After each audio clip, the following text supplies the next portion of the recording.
In the sweltering summer of 1969, the editorial desks of three major newspapers in Northern California received identical, chilling missives. The sender claimed responsibility for a series of brutal, seemingly random murders that had recently shattered the tranquility of the San Francisco Bay Area. But these were not standard confessions. Enclosed within the envelopes were fragments of a complex cryptogram, an intricate puzzle of symbols and Greek letters that immediately transformed a regional tragedy into a psychological siege. Why would a murderer risk capture by initiating a public correspondence? And what dark truths were hidden within those cryptic lines? The self-proclaimed Zodiac Killer did not merely want to commit acts of violence. He demanded an audience. His cryptic letters were accompanied by a chilling ultimatum, threatening further bloodshed if his codes were not published on the front pages. This unprecedented manipulation of the press forced law enforcement into a high-stakes game of intellectual cat and mouse.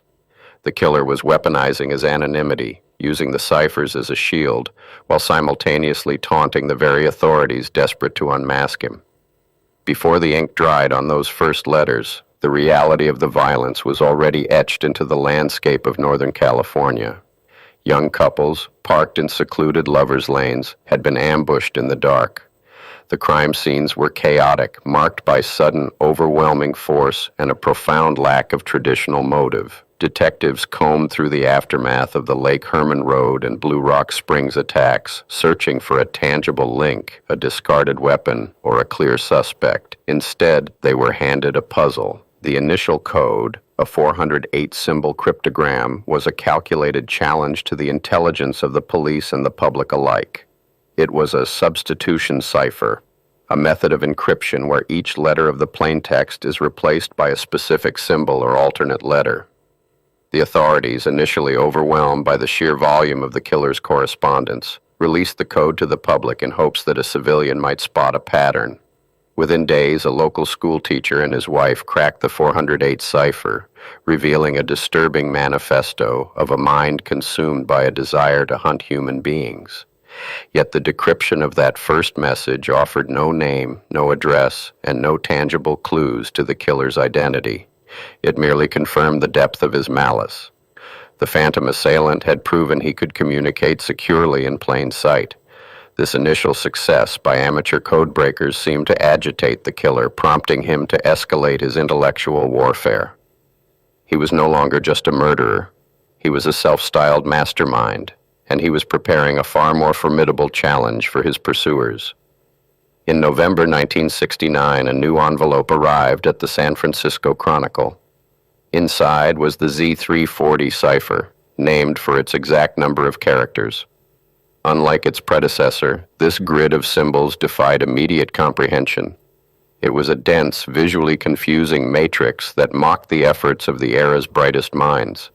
The Federal Bureau of Investigation, Naval Intelligence Units, and the National Security Agency all deployed their top cryptanalysts to break the code. They applied frequency analysis, looking for repeating symbols that might represent common vowels, but the cipher remained stubbornly silent. The Z340 cipher was not a simple one-to-one substitution. Experts soon realized they were dealing with a homophonic substitution cipher, an advanced encryption technique where a single high-frequency plaintext letter, like E or A, can be represented by multiple different symbols. This method effectively flattens the frequency distribution, stripping away the statistical footholds that codebreakers rely on to pry a message open. The killer had learned from his previous vulnerability, adapting his methodology to ensure his secrets remained locked away. While the cryptanalysts labored in windowless rooms, the terror in the San Francisco Bay Area metastasized. The community was paralyzed by the knowledge that a predator was not only walking among them, but actively mocking the people sworn to protect them. Parents kept children indoors, and the evening streets grew unnervingly quiet. The ciphers, published in the morning papers, became a daily reminder of the police department's impotence. Every unsolved symbol felt like a personal threat to the residents of the city. The victims' families were trapped in a unique kind of purgatory. Their loved ones had been taken by a ghost who preferred to communicate in riddles rather than face justice. The media spectacle surrounding the cryptic letters often overshadowed the human tragedy at the core of the case.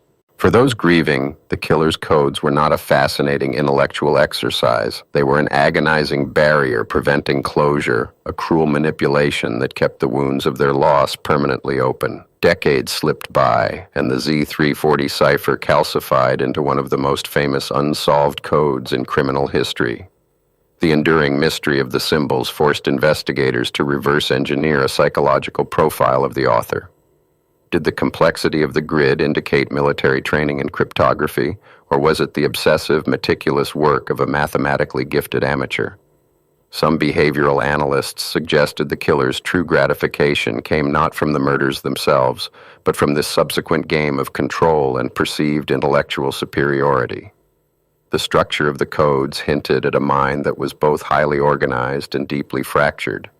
The killer occasionally made spelling errors in his plaintext letters, yet his ciphers demonstrated a rigorous, almost mechanical adherence to mathematical rules. This dichotomy endlessly frustrated detectives. They were hunting a man who could construct a nearly unbreakable cryptographic matrix, yet who chose to express himself with the erratic, grandiose language of a comic book villain. The Phantom remained a mass of contradictions. The phenomenon of the Zodiac Killer fundamentally altered the landscape of criminal investigation and media relations. It birthed a modern era of true crime obsession, where the public was invited to actively participate in a manhunt. The ciphers transformed ordinary citizens into amateur sleuths, each hoping to find the hidden key that had eluded the FBI. This mass participation was unprecedented, creating a feedback loop of speculation, false leads, and endless theorizing that both aided and hindered the official investigation.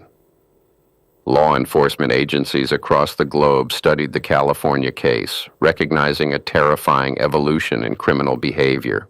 The modus operandi, or the killer's characteristic method of operation, now included psychological warfare via mass media. Police departments had to develop new protocols for handling communications from suspects, balancing the need to withhold sensitive information with the potential benefits of public assistance. The legacy of those cryptic letters is woven into the very fabric of modern investigative techniques. For 51 years, the Z340 cipher maintained its silence, a seemingly impenetrable monolith of the 1960s. Then, in December 2020, a sudden, stunning fracture appeared in the facade. An international team of amateur codebreakers, utilizing custom software and massive computational power, finally unlocked the grid. They discovered that the killer had not only used homophonic substitution, but had also employed a transposition scheme, reading the text diagonally across the page in a complex, shifting pattern. The decrypted message was a chilling echo from the past. It contained no confession to specific crimes and, crucially, no name. Instead, it was another boastful taunt. The killer sneered at the police, claiming he was not afraid of the gas chamber because it would send him to paradise all the sooner. The language was bizarre, echoing the same grandiose delusions present in his earlier correspondence. The successful decryption was a monumental triumph of cryptography, but a bitter disappointment for homicide detectives. The 2020 breakthrough illuminated a painful reality of the cold case. Solving the puzzle did not equal solving the crime. The killer had constructed the Z340 cipher as a mirror, reflecting only his own arrogance and psychological distortions, rather than any actionable evidence. Investigators were left staring at a solved code that merely confirmed what they had known half a century prior. The perpetrator was a deeply disturbed individual who thrived on attention and fear. The identity of the man behind the symbols remained entirely obscured. Even with the Z340 finally translated, the shadow of the killer's correspondence continues to loom over the case. Two shorter cryptograms, known as the Z13 and the Z32, remain stubbornly unsolved. The Z13 is particularly maddening. It is preceded by the plaintext phrase, "My name is," followed by 13 encrypted characters. This tiny string of symbols represents the ultimate taunt, dangling the most critical piece of information just out of reach. The difficulty in cracking these remaining codes lies in their extreme brevity. Cryptanalysts refer to the unicity distance, which is the minimum amount of ciphertext required to definitively break a code and ensure the solution is not just a random, coincidental alignment of words. With only 13 characters, the Z13 cipher falls far short of this mathematical threshold. There are simply too few symbols to establish a verifiable pattern, meaning multiple entirely different names could theoretically fit the encryption scheme. The Z32 cipher, linked to a threat to detonate a bomb on a school bus, presents a similar mathematical dead end. Without a longer text to analyze, any proposed solution to these final codes is inherently speculative. The killer, whether by genius or sheer luck, managed to construct a trap that the laws of mathematics cannot easily dismantle. These tiny fragments of ciphertext are the last, enduring bastions of his anonymity, carefully designed to frustrate any attempt at final resolution. Behind the mathematical complexity and the endless debates over transposition schemes, the stark reality of the victims often fades into the background. The fascination with the ciphers can inadvertently sanitize the brutal nature of the crimes. It is vital to remember that these codes were written by hands stained with the blood of innocent people. The enduring mystery of the letters must not eclipse the memory of those who lost their lives on those lonely roads and quiet lakesides.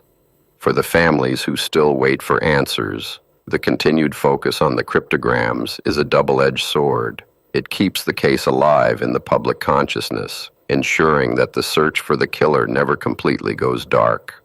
Yet, it also reduces their loved ones to mere footnotes in a historical puzzle. The true cost of the killer's intellectual gamesmanship is measured in the decades of unresolved grief carried by those left behind, a burden that no mathematical breakthrough can alleviate. The detectives who originally worked the case have largely passed on, leaving behind voluminous files and a legacy of quiet persistence. Modern investigators, armed with advanced forensic genealogy and DNA analysis, continue to search the physical evidence for a microscopic mistake, a single stray cell that might bypass the need for code breaking entirely. Yet the physical evidence is old, degraded by time and the less rigorous collection standards of the 1960s. The ciphers, perfectly preserved on paper, remain the most pristine artifacts of the killer's mind. The story of these encrypted letters transcends the boundaries of a standard true crime narrative. It is a testament to the human compulsion to find order in chaos, to impose logic upon the irrational acts of a violent mind. The thousands of hours spent by professionals and amateurs alike, staring at grids of symbols, reflect a deep-seated societal need to outsmart the darkness. We are drawn to the ciphers because they offer a tangible problem to solve, an illusion of control in the face of senseless tragedy. As the decades continue to turn, the remaining cryptograms sit silently in the archives, a permanent monument to an unsolved reign of terror. Will a new advancement in computational power finally pry open the Z13, revealing the name that has eluded the world for over half a century? Or was the 13-character code nothing more than a final cruel joke, a meaningless string of symbols designed to waste the time of generations of investigators? The very nature of the puzzle guarantees that the questions will outlive the generation that first asked them. The Zodiac Killer achieved a dark immortality not solely through the lives he took, but through the impenetrable riddles he left behind. His ciphers remain a chilling intersection of violence, mathematics, and psychological warfare, until the final symbols are definitively translated or the physical evidence yields a name. The phantom of Northern California will continue to haunt the annals of criminal history. The codes stand as a stark reminder that sometimes the most profound mysteries are written in plain sight, waiting for a key that may never be found.